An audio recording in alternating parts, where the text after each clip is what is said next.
एक नौजवान ने पायलट बनना है तो उसने क्या करना होगा? तो बेसिकली वो सियासतदान क्या है? के मैदान में काफ़ी किया, आपने इदारों को संभाला, कैडेट कॉलेज भी आपने बनाया, लेकिन आप उस दौरान सियासत में भी आए और फिर सियासत से अचानक इस तरह गायब हुए कि अब आप बिल्कुल ही एक साइड पे हो गए। इसकी क्या वजूहत थी? ठेकेदार उसके साथ चलते हैं, तो टोटल 60 लाख से ज़्यादा पानी खींचने की कैपेसिटी नहीं है। कि यहाँ आपके ख्याल में ये लोगों में शऊर की कमी है जो सिलेक्शन करते हैं, अपने जो नुमाइंदों को मुंतखब करते हैं? उसी अत्तार के लौंडे से हम फिर दवा लेने चले जाते हैं।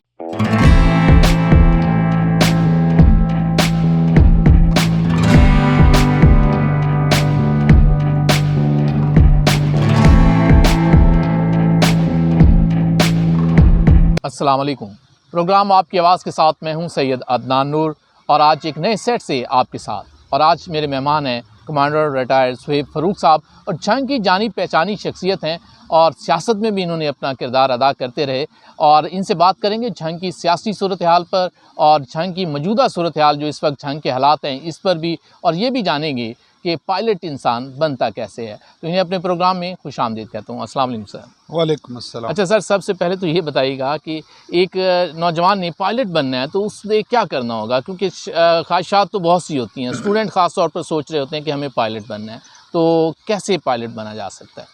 पायलट बनने के पाकिस्तान में दो तरीके हैं जी। एक एफएससी के बाद अगर आपने प्री इंजीनियरिंग रखी हुई है तो आप पाकिस्तान एयर फोर्स ज्वाइन कर लें और वहाँ पर जीडीपी या जिसको जनरल ड्यूटी पायलट कहते हैं वो उसके ज़रिए आप फाइटर पायलट बन जाते हैं। दूसरा तरीक़ाकार ये है कि मिनिमम एफएससी की जो है वो रिक्वायरमेंट है और उसकी बुनियाद पर आपके पास पैसे हों तो कोई 30,000 रुपये पर घंटा के हिसाब से कम से कम 40-45 लाख रुपया लगता है, या 50 अब ज़्यादा हो गया होगा तो 50 लाख रुपया। तो आप यहाँ पर मसलन फैसलाबाद में भी, लाहौर में भी, पेशावर में मुख्तलिफ़ जगह फ़्लाइंग क्लब बने हुए हैं।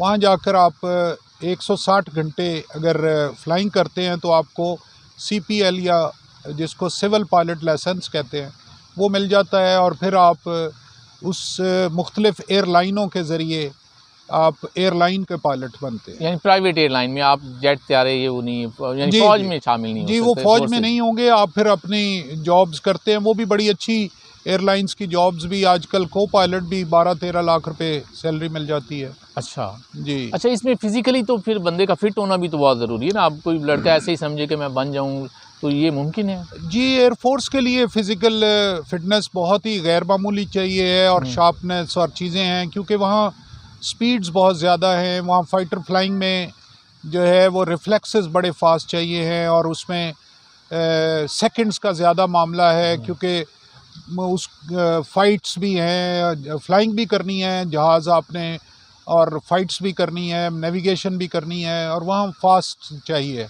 जबकि एयरलाइन वाले जो हैं इसमें बहुत ज़्यादा मेडिकली कैटेगरी ए तो होना लाजमी है, 6x6 नज़र होनी ज़रूरी है, लेकिन बहुत गैर मामूली कोई उसको फाइटिंग फिट होना ज़रूरी नहीं, सिर्फ उसे ये उसकी उसमें हिम्मत होनी चाहिए कि वो चला ले और उसे सीख लेना चाहिए। जी, वो सीख सकता है, क्योंकि ये बहुत नॉर्मल सा एक टेक ऑफ हुआ, एक जाके क्रूज़ किया और फिर लैंडिंग कर ली, बहुत आसान है। जबकि फ़ाइटर जहाज़ में आपने टेक ऑफ किया और एलेरॉन रोल मारे और आपने स्टीप टर्न्स किए और आपने बेशुमार मैनूवर्स किए, और फाइटर की फ़्लाइंग जो है वो डिफ़िकल्ट है। मुश्किल है काफ़ी। जी, मुश्किल है। अच्छा सर, उसके आप रिटायरमेंट के बाद आए, आपने माशाल्लाह एजुकेशन के मैदान में काफ़ी किया, आपने इदारों को संभाला, कैडेट कॉलेज भी आपने बनाया, लेकिन आप उस दौरान सियासत में भी आए और फिर सियासत से अचानक इस तरह गायब हुए कि अब आप बिल्कुल ही एक साइड पे हो गए। इसकी क्या वजूहत थी? असल में मैं ख़ास तौर पे जंग में ये महसूस करता हूँ, बाकी शहरों में बहरहाल लोगों में एहसास और शऊर डिफरेंट लेवल पे है। लोगों ने अपने सियासतदानों को जिनको वोट देते हैं कुछ कंप्रोमाइज़ भी करते होंगे, लेकिन डिमांड करते हैं और उनसे वो वाले काम करवाते हैं। हमारे पास यहाँ पर लीडरशिप की मेरे नज़दीक इस शहर में कमी नहीं है। आप किसी महल्ले में भी चले जाएं और एक गली की एक ईंट भी उखाड़ें तो 10 काउंसलर के कैंडिडेट आपको नज़र आ जाएंगे, जबकि यहाँ पर शऊर की कमी है।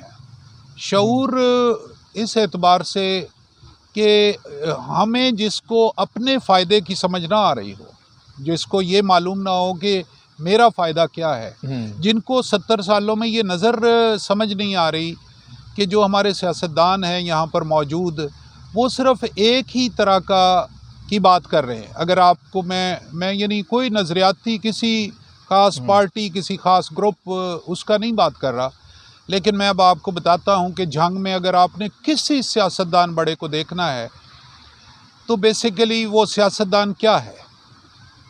वो सियासतदान के इर्द गिर्द 15 ठेकेदार उसके साथ चलते हैं। सियासतदान ठेकेदारों पे चलता है, ठेकेदारों पे उसको सपोर्ट, फाइनेंशियली सपोर्ट भी करते हैं और बाद में वो ठेके, फिर हर ठेकेदार के ऊपर लेबल लिखा हुआ है, उसके ऊपर माथे पे लिखा हुआ है ये फलां सियासतदान के साथ। जैसे कंपनी होती है ना, तो ये सियासतदान भी एक कंपनी है, वो हाँ उसके साथ अटैच है, ये उस कंपनी के साथ अटैच है। और फिर दूसरा, हर सियासतदान के 5 या 7 पटवारी हैं, ये भी बड़ा ज़रूरी है, पटवारी। और फिर इसी तरह 4-5 पुलिस ऑफिसर हैं, वही ना SHO लेवल, SHO लेवल पे, और वो उन्हीं के साथ अपनी गेम्स, अपनी मामलात, अपनी चीज़ों को आगे चलाते हैं। जब भी आप देखें, अब लोगों को अब एहसास नहीं है, जब भी आएंगे वही ठेकेदार साथ आते हैं, वही उनके बारे में फाइनेंस भी करते हैं, वही लोगों उन्हीं की गाड़ियां आगे पीछे चल रही होती हैं। जब भी कोई रैली निकाल रहे हैं तो वो गाड़ियां पहले तो ये इतनी बड़ी इंडिकेशन है। कोई सियासतदान तो होगा कि जो ऐसा भी नजर आना चाहिए जो किसी ठेकेदार के बगैर भी बाजार में आ सके, कोई अवामी बंदे के साथ, अवामी आदमी के। दूसरी बात एक और है कि अगर आप शऊर की बात देखें ना, जो मैं कहता हूँ शऊर की कमी है, वो इस वजह से, फॉर एग्जाम्पल, मैंने शायद एक मरतबा पहले भी किसी इंटरव्यू में बात की थी कि ये एक शहर है, इस वक्त सबब्स मिलाकर कोई 8 लाख लोगों का शहर है। एवरेज एक आदमी के 30 लीटर पेट्रोल वो पानी इस्तेमाल करता है। वो एक दफ़ा दिन में नहाता है, 2 दफ़ा टॉयलेट में यूज़ करता है, उसके हिस्से के कपड़े धुलते हैं, उसके हिस्से का फर्श धुलता है, बर्तन धुलते हैं। 30 लीटर एवरेज है। अब 8 लाख लोगों का मतलब ये है कि 2 करोड़ 40 लाख लीटर रोज़ाना पानी गली में आ जाता है। अब उसके साथ सूरत-ए-हाल ये है कि इस वक्त शहर का पूरा मुकम्मल सेवरेज का जो सिस्टम है वो ख़त्म हो चुका। वो सिस्टम जो है वो टोटल, अगर सारे डिस्पोजल जनरेटर के साथ चलें और किसी हद बिजली ऑफ हो तो फिर भी ऑफ ना हो, तो टोटल 60 लाख से ज़्यादा पानी खींचने की कैपेसिटी नहीं है। अब जिसकी कैपेसिटी उसकी इतनी है, और उसके अंदर भी एक, मैं कहता हूँ, एक जो है मज़ाहिया बात है कि जो अगर इसका नक्शा उठा के देख लें, कहीं 2 फुट का पाइप जा रहा है, आगे फिर 1 फुट का हो गया। अच्छा, ये भी ठेकेदारों पे डिपेंड कर रहा होता है कि उसकी मर्जी है, वो आया, उसने कहा जी ठेका मिले 8-10 लाख, उसने लगा के उसके अलावा भी जिस मोहल्ले में वोट ज़्यादा है वो वहाँ पर आदमी तकड़ा था और उसका हाथ ज़्यादा पड़ गया, उसने 1.5 फुट वाला डलवा लिया है, कहीं आगे 2 फुट का डल गया है। और फिर उसके बाद सूरत-ए-हाल ये है कि पानी, वो उसकी कैपेसिटी जब बाकी 1.5-2 करोड़ लीटर पानी जो है वो सीवरेज का, वो सीपेज करके बाहर निकल रहा है, वो ज़मीन में जा रहा है, गलियों में खुश्क हो रहा है, और वो जो साथ पानी इस हद तक वो जा रहा है। मीठे पानी का ये इतना खूबसूरत शहर था, इस वक्त हेपेटाइटिस की जिस लेवल पे ये शहर चला गया है, पानी की वजह से है। पानी को ही, किसी शहर पूरे में कोई एक जगह सेहतमंद पानी अब नहीं बचा। अच्छा सर, आप बात कर रहे थे कि यहाँ आपके ख्याल में ये लोगों में शऊर की कमी है जो सिलेक्शन करते हैं, अपने जो नुमाइंदों को मुंतखब करते हैं, या फिर जो हालात हैं वो हमारे ब्यूरोक्रेसी पे जाते हैं या सियासतदानों पे, कि जंग के जो हालात हैं इनके ज़िम्मेदार, आपने एक तो बात इशारा दे दिया कि लोगों में शायद शऊर की कमी है कि जो सिलेक्शन में कहीं गलती करते हैं। सिलेक्शन भी ये है ना जी कि अब जब लोगों ने उन्हीं में से, यानी यहाँ अगर आप देखें ना, बेसिकली मज़हब के नाम पर, ग्रुपों के नाम पर, मुख्तलिफ बरादरियों के नाम पर हम इकट्ठे रहते हैं, लेकिन जब हम मुसीबत में हैं वो हम सब इंडिविजुअली अपनी अपनी जगह मुसीबत काटते हैं। लेकिन जब वोट देने का वक्त आता है तो फिर हम कहते हैं ये हमारी बरादरी से है जी, तो देना पड़ता है। तो ये शऊर ही की कमी है ना। जब बीमार साथ वाले पड़ोस का हुआ है, जब हेपेटाइटिस फैला है, जब कचरा कुंडियाँ जो हर खाली प्लॉट जो है और हर गली जो है कचरे से भर गई है, तो वो सारी की सारी बीमारी तो वो नहीं पूछ के कर रही कि ये फलां बरादरी को सिर्फ जो है ना ये इस वक्त हैजा होगा।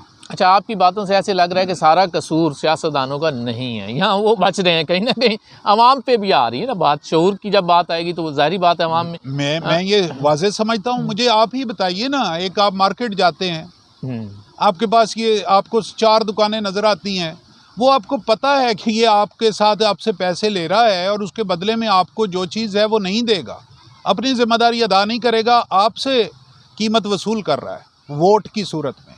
अब वो अगली दफ़ा फिर आप उसी के पास चले जाएंगे, फिर उसी के पास जाएं। अगर आप अपना रास्ता नया और नई शॉप या नई चीज़ नहीं करते तो ये मेरे नज़दीक, इसलिए मैंने सियासत में 10 साल काम किया, बड़ा गैर मामूली अपनी तरफ से बड़ी तब्दीली की मैं ख्वाहिश लेकर आया था। लेकिन फिर मुझे समझ आया कि यहाँ शऊर को फैलाने का काम, आपको मालूम है, FM रेडियो के ज़रिए भी और अपने अदारों के ज़रिए भी, तालीमी अदारों के ज़रिए लोगों में इस बात के शऊर को उजागर करने की कोशिश कर रहे हैं कि हमारा फ़ायदा किस में है और हमें क्या चीज़ करनी चाहिए, और हमें ये छोटी छोटी तकसीमों से निकल कर बड़े कैनवस पे तस्वीर देखने की आदत होनी चाहिए।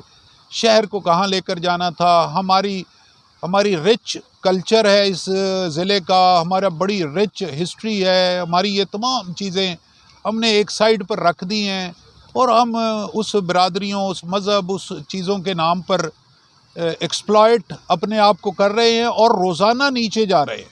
और आज से 20 साल पहले डिस्ट्रीब्यूशन कंपनियों का सर्वे है, ये पूरा शहर 1 महीने में 3 करोड़ रुपए की दवाई खाता था। आज इस वक्त ये 38 करोड़ रुपए की दवाई, इस वक्त 200 के करीब मेडिकल स्टोर्स हैं और वो सारा दिन हर छोटे से छोटा एक बंदा मजदूरी करता है, वो तब भी जाकर 5-10 रुपये, 20 रुपये, 50 रुपये की दवाई लेकर आता है शाम को, इसलिए कि उसके घर में कोई ना कोई बीमार है। एक बीमार शहर बन गया है। और फिर भी हम जो इस बीमारी का बायस है, उसी अत्तार के लौंडे से हम फिर दवा लेने चले जाते हैं। ये आपके बड़े ख़तरनाक मैसेजेस हैं असल में। अच्छा, इसमें ये अब हल इसका क्या हो सकता है कि आपने भी कोशिश की लेकिन आप पीछे हट गए ना। आपने कहा कि ये आवाम जिस जैसी है इसे फिर रहने दे, फिर अब बंदा अपना काम करे, किसी और तरीके से मैसेज दे, अपना काम जो करना। नहीं, मैं पीछे नहीं हटा, मैं शऊर फैलाने का काम कर रहा हूँ और ये भी एक बहुत बड़ा काम है, ये भी एक इबादत है। ये मेरे नज़दीक अगर सियासत आपने इबादत के तौर पे करनी है तो तालीम देना भी एक इबादत है और ये भी मेरे नज़दीक ये भी एक सियासत है।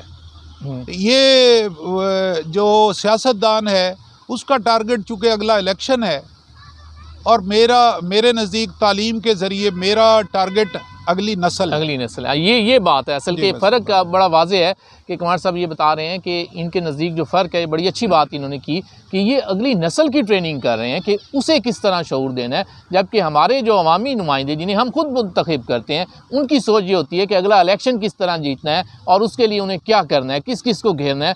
तो यहाँ बातें इनके साथ हो रही हैं। यहाँ मैं ये भी जानना चाहूँगा कुमार साहब से कि क्या आप समझते हैं कि जंग किसी सियासी जमात का है या यहाँ भी वही हमारे मजहबी और कुछ शख्सियात के गिर्द घेरा है और उन्हीं को हम हमेशा मुंतखब करते हैं? बेसिकली तो ये उसी दिन शहर बचेगा जी, जिस दिन ये इसकी सियासत भी इंस्टीट्यूशनलाइज हो जाएगी, पार्टी लेवल पे हो जाएगी और डिमांड लोग करना शुरू करेंगे। इस वक्त तक हम इंडिविजुअलाइज पे हैं, हम इंडिविजुअल्स को पसंद कर रहे हैं और वो चाहे जो मर्ज़ी करे हम उसी के साथ हैं। हमारे पास मेरिट, हमें जो हमारा मुखालिफ है उसमें से सिर्फ बुराई नज़र आती है और जो हमारे साथ है उसकी हर बुराई जो है वो हमें अच्छी लग रही होती है और उस वक्त हम उस पर खामोश रहते हैं। तो ये बहुत बड़ी ज़िम्मेदारी है। दरअसल अगर आप बात को समझें, यही तो इंसाफ है। हम सिर्फ अदालतों की तरफ, इंसाफ की तरफ देखते हैं, इंसाफ हम खुद करने पे तैयार नहीं हैं। अच्छा सर, ये बताइएगा कि आजकल पाकिस्तान तहरीक इंसाफ की टिकट के बड़े चर्चे हैं और अगर जंग की यहाँ बात करें हम तो यहाँ भी एक हल्के से 2-2, 3-3 उम्मीदवार तैयार हो गए हैं कि हमने PTI की टिकट लेनी है। तो आपको क्या लगता है कि वाकई जंग में अब ये ट्रेंड आ रहा है कि टिकट के लिए भी लोग पार्टी टिकट के लिए निकलेंगे? पहले हम बात कर रहे थे कि लोग शख्सियत को वोट देते हैं, अब ज़रा पार्टी टिकट का ट्रेंड आना शुरू हो गया, इसकी क्या वजह?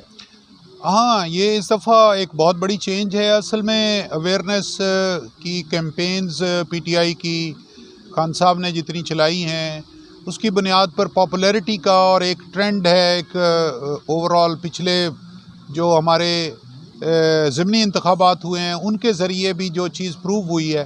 तो जब जिस तरफ एक ओवरऑल पॉपुलैरिटी चल रही हो जिस पार्टी की, तो उसके लिए कैंडिडेट्स भी ज़्यादा होते हैं और ये पॉजिटिव बात है। मैं इसको कोई ऐसी 2-2, 3-3 का या 4 का या 5 का होना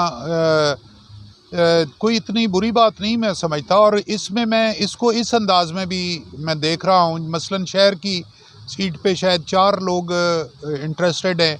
हर एक को इंडिविजुअली देखें तो हर एक के पास अपनी अपनी कोई ना कोई एलिजिबिलिटी है, लेकिन दूसरी साइड उसकी ये है कि खान साहब ने इस दफ़ा जो मैं जितना उनको समझ सकता हूँ कि वो गलतियों से सीखते हैं, तो उन्होंने पिछली दफ़ा इलेक्शन में टिकट्स में ही किया था, उन्होंने ऐलान किया हुआ है कि मैंने खुद करनी है और जिसको देना है लोगों का। इस दफ़ा मुझे नेशन वाइड एक ट्रेंड लग रहा है कि वो बहुत ज़्यादा तकसीम उनके वोट नहीं होने वाले। जिसको भी मे बी के गलत भी किसी को दे दें तो तब भी वो वोट उसी तरफ ही जाने हैं। पार्टी का टिकट इस दफ़ा शायद इसी हल्ले गुल्ले में जंग में भी ये ट्रेंड चेंज हो जाए और हम जो है वो पार्टियों की तरफ चले जाएं। पार्टी की सियासत यानी जंग में शुरू हो सकती है, शुरू हो सकती है। और ये इसमें अब जिम्मेदारी मेरा ख्याल है दूसरी पार्टियों पे भी है कि वो भी अपनी पार्टी को मजबूत करें। वो भी सिर्फ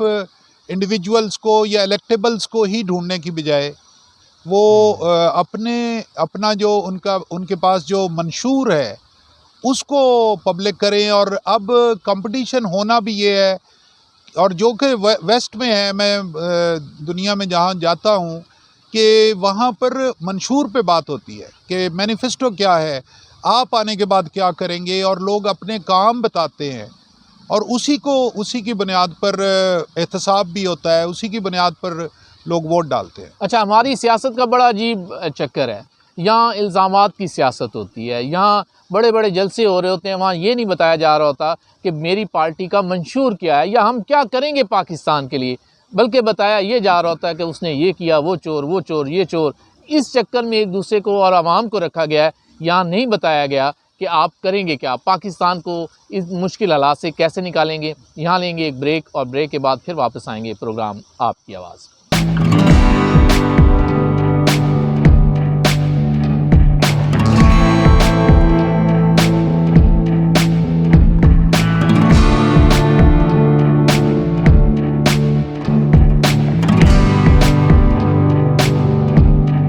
वेलकम बैक नाज़रीन, प्रोग्राम आपकी आवाज़ के साथ। आज हमारे मेहमान हैं कमांडर रिटायर्ड सुहेब फ़ारूक साहब। तो इनसे जानते हैं कि आज इन्हें हमारा ये सेट कैसा लगा और पैराडाइज सोसाइटी में हम बैठे हैं, इस सोसाइटी के हवाले से इनके क्या राय है। मैं कहता हूँ जी वंडरफुल प्लेस, और ये पैराडाइज इटसेल्फ एक बड़ा अच्छा ट्रेंड शहर में आया है। और ये जो है इस सोसाइटी ने ख़ास तौर पे आई मस्ट अप्रिशिएट हमारे बहुत ही प्यारे दोस्त हैं शेख परवेज़ सईद साहब और उनके ये तमाम लोग जो इस पे हैं। We are thankful to them कि they have given a new lungs to the जो है वो new lungs to the city, कि यहाँ एक ग्रीनरी और एक नए पॉल्यूटेड एयर की बजाय खुली हवा में, खुली फ़िज़ा में रहने का मौका मिलता है। और मेरी इस सोसाइटी के साथ तो एक बड़ी बहुत ही ज़्यादा एक ताल्लुक़ मुझे महसूस होता है। मेरे वालिद साहब जिनको जंग का सर सैयद भी कहा जाता है, प्रोफेसर गौहर सिद्दीकी साहब, अपनी ज़िंदगी के आखिरी 2 साल रोज़ाना शाम को इसी पार्क में आकर वॉक करते रहे हैं। तो वो सिर्फ उनको ये बड़ी जगह पसंद थी तो वो यहाँ आकर ये, वैसे भी शेख सबान ये परवेज़ सईद साहब वगैरह बहुत पुराने ख़ानदानी बिज़नेस वाले लोग हैं। जो चीज़ भी है ये किसी लालच की बुनियाद की बजाय एक बड़े प्रोफेशनली, बड़े मेरिट के ऊपर और बहुत ही एक्स्ट्राऑर्डिनरी जो है वो चीज़ों में इन्वेस्ट करके काम करते हैं। और बड़ी अच्छी झंग में मैं ये समझता हूँ कि एक तब्दीली है कि एक अच्छी सोसाइटी इन्होंने दी है झंग वालों के लिए। जी, ऐसे आप यहाँ बंदा कुछ देर के लिए जब एंटर होता है तो लगता ही नहीं कि आप झंग में हैं या कहीं लाहौर या इस्लामाबाद। ऐसे ही है जी, बिल्कुल ऐसे ही है। ये नया चेहरा है जंग का जी। अच्छा, जंग में एक और भी हमारे पास ख्वाजा स्वीट्स वाले भी बड़े मशहूर हैं और हमारे इस हाँ प्रोग्राम को जी। स्पॉन्सर भी करते हैं। ख्वाजा स्वीट वैसे तो ये अब पूरे पाकिस्तान में ही हमारी जो भी जंग की मिठाइयाँ और चीज़ें हैं वो मशहूर हैं, लेकिन सोन हलवा तो, और आपको शायद ये मालूम है कि नहीं कि हमारे लिए तो वो चाचा गनी होते थे, इनके वालिद जो है ना नासिर के, वो वहाँ हमारा उनके बिल्कुल पड़ोस में वहाँ स्कूल हुआ करता था गजाली, और हम उस वक्त से इनके साथ अटैच हैं। ये भी दूसरी तीसरी नस्ल यही काम कर रही है, और सोन हलवे में ख़ास तौर पर इन्होंने बहुत अपना अच्छा मुकाम बनाया जी। अच्छा सर, अब बात करते हैं वापस से कि मंशूर की बात कर रहा था मैं, आपने भी यही जिक्र किया कि किसी के पास मंशूर नहीं होता, लेकिन अब जाके कहीं लग रहा है कि पार्टी की सियासत जंग में भी होना शुरू हो रही है कि लोग पीटीआई के पीछे भाग रहे हैं टिकटें लेने के लिए। तो आप क्या समझते हैं कि अगर हम जंग की बात करें, जंग PP 1 to 6 में इस वक्त 3-4 कैंडिडेट हैं जो कि कहते हैं कि हमें टिकट्स मिलनी चाहिए, और कुछ कह रहे हैं कि हमारे पास है, जैसे बैरिस्टर अहमद हसन साहब हैं, वो भी टिकट के उम्मीदवार हैं, चौधरी मुश्ताक साहब हैं, वो भी उम्मीदवार हैं, इसी तरह एक दो और लोग भी टिकट के ख्वाहिशमंद हैं। तो आपको क्या लगता है कि कौन सा ऐसा मुनासिब कैंडिडेट है जो पीटीआई की सीट निकाल सके? शेख याकूब साहब भी सुना है कि वो भी चाहते हैं कि कोई टिकट उन्हें मिले। जी, शेख याकूब साहब भी एफर्ट्स कर रहे हैं, और मैंने आपको जैसे पहले कहा है कि जहाँ तक पीटीआई की सियासत का है कि उसमें ख्वाहिशमंद सारे हैं, और हर एक की अपनी अपनी जगह एलिजिबिलिटी है, हर एक के अपने अपने क्लेम्स हैं, हर एक के पास अपनी खूबियाँ हैं, हर एक में मेरे नज़दीक जिसको भी यहाँ पर मिला, क्योंकि इस दफ़ा जो मैं दोबारा रिपीट करूँगा, जिसको भी टिकट मिलेगा उसी के साथ ही वोट्स जाएंगे। अब वो इंडिविजुअली कोई अगर अपने इंडिपेंडेंट खड़ा भी हो गया तो शायद वो लोगों को उतना अट्रैक्ट ना कर सके। इस वक्त पोलराइज्ड हो गई है सियासत हमारी, या मैं इसको कहूँगा दूसरी दो तरह जाएगी। अभी पीटीआई और एंटी पीटीआई, ये इस वक्त पूरे मुल्क में ना दो ही ट्रेंड है, ऐसे ही है। तो इसमें एंटी पीटीआई में मुख्तलिफ जमातें और मुख्तलिफ चीज़ें मिलकर करें या इंडिविजुअली करें, तो ये अब एक हकीकत है कि पीटीआई और एंटी पीटीआई इलेक्शन होना है।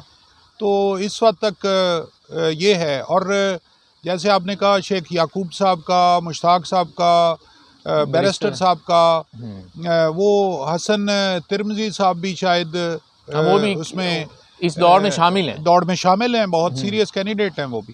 तो अब देखिए जिसको भी टिकट मिला जी वो इंशाल्लाह। आखिर में जंग की आवाम के लिए आप क्या पैगाम देंगे? जंग की आवाम के लिए मैं सिर्फ यही कहूँगा कि आप ना, चाहे कोई भी उसको सियासतदान को ना रिस्ट्रिक्ट ना करें कि सिर्फ फौतगी पर आए तो उसकी बुनियाद पर उसके 90 मार्क्स दे दिए, और बाकी पूरा 5 साल वो उसने एक तीले का काम नहीं किया, लेकिन आपकी फौतगी पे आया था, आपके बच्चे के वलीमे में आ गया था, तो इसकी बुनियाद पर वो पास है। मेरे नज़दीक फौतगी पे आना, शादी पे आना 5 नंबर है, 95% जो है नंबर जो है वो मार्किंग करें उनके कामों से जो उन्होंने वादे किए हैं, और डिमांड करें कि जी ये काम आपने करवाना है, ये काम करवाना है। देखिए, इसको डिवीज़न बनाने की बात थी, मोटरवे करीब से बनाने की बात थी, मेडिकल कॉलेज बनवाने की बात थी, यूनिवर्सिटियाँ थीं, वो विमेन वाली पहले यूनिवर्सिटी भी थी, दूसरी थी, और यूनिवर्सिटी आनी चाहिए, इंजीनियरिंग वाली साइड की भी आनी चाहिए। फिर यहाँ पर अब इंडस्ट्रियल स्टेट है, मैं यहाँ चैम्बर का आपको मालूम है इस साल की मेरी स्मॉल इंडस्ट्री की ज़िम्मेदारी भी है। यहाँ इंडस्ट्रियल स्टेट पे 117 एकड़ जगह मखसूस हो गई है, 400 लोगों ने पेमेंट भी जमा करवा दिया, उसको कोई आगे फॉरवर्ड उसकी फाइल्स नहीं चल पा रही। सारे ज़िले को फ़ायदा है, 50,000 लोगों की नौकरियाँ निकल आएंगी, लेकिन हमारे पास शहर के लोगों को नहीं मालूम कि ये हमारे फ़ायदे की क्या बात है और किससे डिमांड करनी है।